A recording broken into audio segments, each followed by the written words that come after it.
అందరికీ నమస్కారం అండి. ఫ్రెండ్స్, మనకి ఇప్పుడిప్పుడే మరొక ముఖ్యమైన అప్డేట్ అయితే రావడం జరిగిందండి. అదేమిటంటే పెన్షన్లపై కేంద్రం సంచలన నిర్ణయం అంటూ ఇప్పుడే మనకు ఒక అప్డేట్ అయితే వచ్చిందండి. అయితే ఇందుకు సంబంధించిన పూర్తి వివరాలు అయితే మన వీడియోలో తెలుసుకుందామండి. అంటే పెన్షన్దారులకు కేంద్ర ప్రభుత్వం ఏం చెప్తుంది ఏంటనేది మన వీడియోలో క్లారిటీగా తెలుసుకుందామండి. వీడియో మాత్రం ఎక్కడ స్కిప్ చేయకుండా చూడండి ఫ్రెండ్స్. అప్పుడే మనకి పూర్తి సమాచారం అయితే తెలుస్తుంది. ఇక లేట్ చేయకుండా వివరాల్లోకి వెళ్ళిపోదాము. ఇక వృద్ధ పెన్షన్దారులు తమ డిజిటల్ లైఫ్ సర్టిఫికెట్లను ఇంటి వద్దే సమర్పించవచ్చని తపాలా శాఖ పేర్కొంది. అందుకోసం గడప వద్దకే సేవలు అందించేలా ప్రత్యేక కార్యక్రమాన్ని చేపట్టినట్లు తెలిపింది.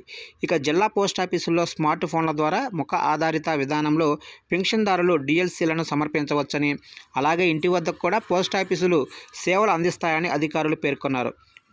పింఛన్దారుల సంక్షేమ శాఖ అన్ని జిల్లా కేంద్రాలు, ముఖ్యమైన నగరాల్లో నవంబర్ 1 నుంచి 30 వరకు డిఎల్సీ క్యాంపెయిన్ 3.0ను నిర్వహించనున్న నేపథ్యంలో పోస్టాఫీసుల సేవల ప్రాధాన్యం సంతరించుకున్నాయి.